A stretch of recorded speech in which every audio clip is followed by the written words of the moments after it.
Pantai Timur juga saya kira satu benda yang perlu diberi perhatian oleh Kerajaan Persekutuan. Ya, Pahang pun satu ketika kalau Muhammad Ustaz masih ingat, Menteri Besar pernah bentang untuk buat sebuah lapangan terbang antarabangsa. Dah siap dah kan? Di Besarah. Dah siap dah.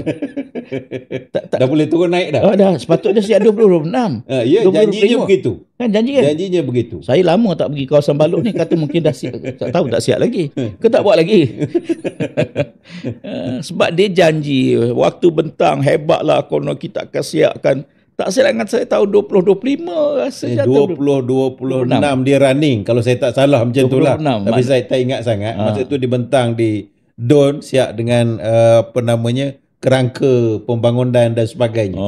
Tetapi sehingga ke hari ni apa yang saya nampak lah kan, tak ada lagi. Lapangan terbang tu tak ada lagi. Kerja-kerja ke arah itu pun masih belum lagi.